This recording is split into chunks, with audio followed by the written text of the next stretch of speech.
Baik, Assalamualaikum warahmatullahi wabarakatuh.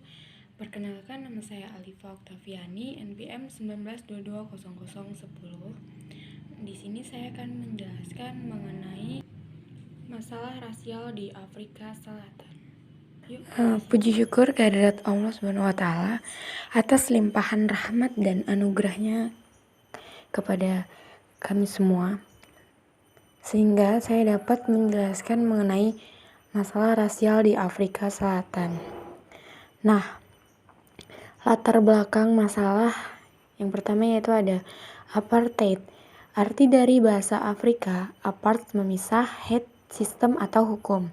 Dalam sistem pemisahan ras yang ditetapkan oleh pemerintah kulit putih di Afrika Selatan dari sekitar awal abad ke-20 hingga tahun 1990, hukum apartheid dicanangkan pertama kali di Afrika Selatan yang pada tahun 1930-an dikuasai oleh bangsa kulit putih, koloni Inggris di Cape Town dan Namibia dan para Afrikaner Boer atau petani Afrikaner yang mencari emas atau keberuntungan di tanah kosong Afrika Selatan bagian timur atau disebut Transvaal yang sekarang menjadi kota Pretoria dan Johannesburg.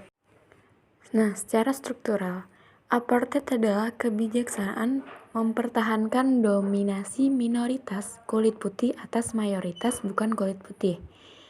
Nah, melalui pengaturan masyarakat di bidang sosial, ekonomi, politik, militer, dan kebudayaan. Munculnya masalah apartheid ini berawal dari penduduk yang dilakukan oleh bangsa-bangsa Eropa di Afrika. Bangsa Eropa yang datang ke Afrika Selatan adalah bangsa Belanda. Bangsa Belanda datang ke Afrika Selatan dipimpin oleh Jan Anthony van Riebeeck pada tahun 1618 sampai 1677. Yang B yaitu tentang kebijakan yang berlaku dalam politik apartheid di Afrika Selatan.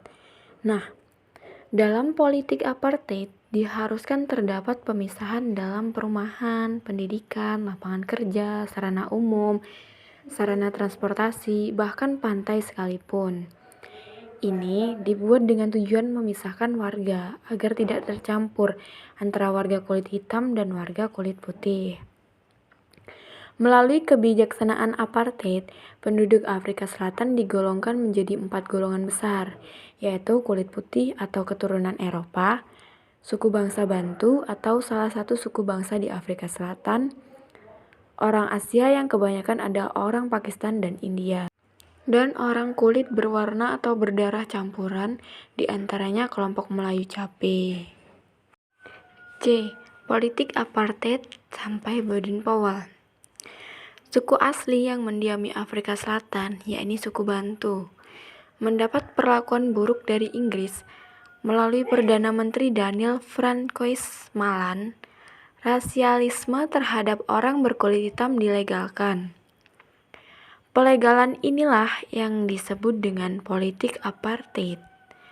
Alasan mengapa pemberlakuan politik ini karena orang kulit putih merupakan bangsa superior atau master race. Orang kulit hitam tidak tinggal diam. Mereka memberikan perlawanan dengan membentuk organisasi modern, yakni African National Congress atau ANC.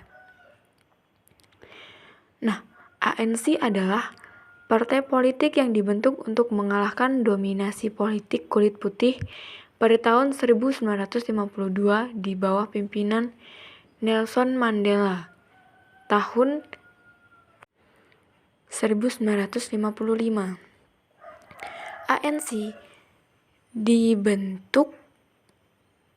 ANC membentuk koalisi gabungan antara warna kulit kuning dengan tujuan menggandeng oposisi lain supaya lebih kuat. Koalisi tersebut berhasil mencanangkan Freedom Charter yang kemudian menjadi program perjuangan ANC berikutnya. Yang D yaitu ada undang-undang Land ACT, yaitu undang-undang yang melarang orang kulit hitam memiliki tanah di luar wilayah tempat tinggal yang ditentukan. Grup Aris ACT, yaitu undang-undang yang mengatur pemisahan tempat tinggal orang-orang kulit putih dan kulit hitam. Population Registration ACT, yaitu undang-undang yang mewajibkan semua orang kulit hitam untuk mendaftarkan diri menurut kelompok dan sukunya masing-masing. Akhir politik apartheid di Afrika Selatan. Kebijakan pemisahan berdampak pada kondisi politik, ekonomi, dan sosial masyarakat kulit hitam dan ras campuran. Diskriminasi yang dilakukan pemerintah menyebabkan kesenjangan dan kecemburuan sosial tidak dapat dihindarkan lagi. Sementara itu, salah satu gerakan oposisi yang paling awal dan aktif menentang hukum opresif pemerintah adalah African National Congress atau ANC. ANC dibentuk pada 8 Januari 1912 oleh John Langalibalele Dube. Partai ini mempunyai tujuan utama mengakhiri apartheid dan memberikan hak pilih kepada kulit hitam dan ras campuran Afrika. Di sisi lain, pemerintah Afrika Selatan yang didominasi minoritas kulit putih menerapkan sejumlah hukum ketat untuk menekan kaum kulit hitam. Pada tahun 1960, seluruh partai politik kaum kulit hitam ditanyakan ilegal.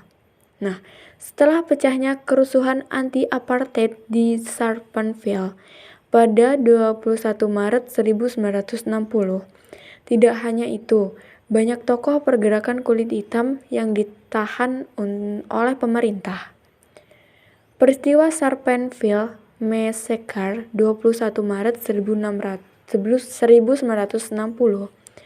Sharpeville Massacre diawali oleh unjuk rasa anti-apartheid sekitar 5.000–70.000 pendemo kulit hitam. Akan tetapi, ketika mereka mendekati kantor polisi Afrika Selatan melepaskan tembakan kepada kerumunan. Tercatat 69 orang meninggal dunia akibat peristiwa itu.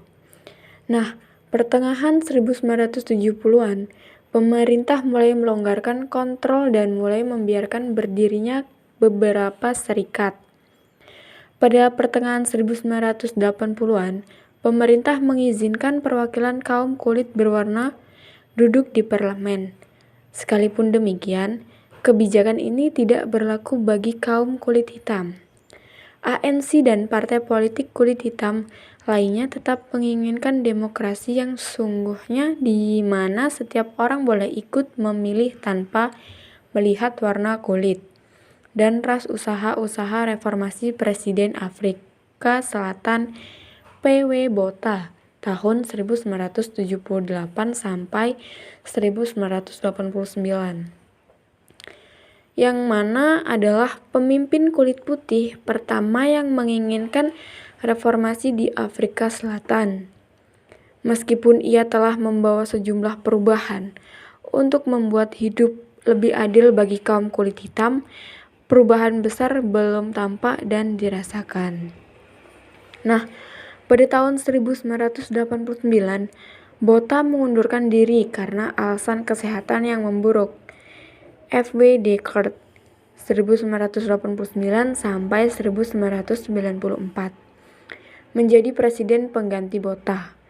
Selama menjabat, de Klerk banyak mengimplementasikan usaha-usaha untuk mengakhiri diskriminasi terhadap warga kulit hitam. Pada tahun 1990, de Klerk mengakhiri pelayaran partai politik kaum kulit hitam, termasuk ANC. Ia juga melepaskan banyak tahanan tokoh kulit hitam dari penjara. Salah satu tahanan yang dilepaskan adalah Nelson Mandela, yang telah dipenjara sejak tahun 1964. Denmark sendiri aktif mengadakan pertemuan dengan Mandela saat dipenjara ataupun setelah dibebaskan. Nelson Rolihlahla Mandela pada tahun 1918 sampai dengan 2013, setelah bebas dari penjara, kembali aktif memimpin partai ANC. Ia berkampanye untuk kemerdekaan hak-hak sipil penduduk kulit hitam. Usahanya bersama dengan De Klerk membuat kaum kulit hitam dan putih dapat mengupayakan perubahan bersama. Pada tahun 1992, De Klerk mengadakan referendum yang dikhususkan untuk kaum kulit putih. Dalam referendum tersebut, ia menanyakan kepada mereka apakah ingin mempertahankan politik apartheid atau mengakhirinya. 2/3 memilih setuju untuk mengakhiri sistem politik itu.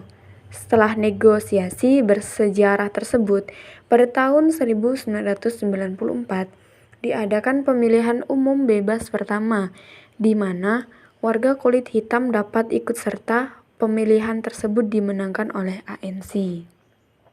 Dan Nelson Mandela terpilih menjadi presiden kulit hitam pertama Afrika Selatan. Serah terima jabatan dari De Klerk dilakukan pada bulan Mei 1999. Kemenangan ANC dan terpilihnya Nelson Mandela sebagai presiden menjadi akhir dari perjalanan politik apartheid di Afrika Selatan. Sebuah era baru pun dimulai di Afrika Selatan, era yang dikenal dengan nama post-apartheid. Baiklah, sekian materi yang dapat saya sampaikan mengenai politik apartheid di Afrika Selatan. Saya akhiri, wassalamualaikum warahmatullahi wabarakatuh.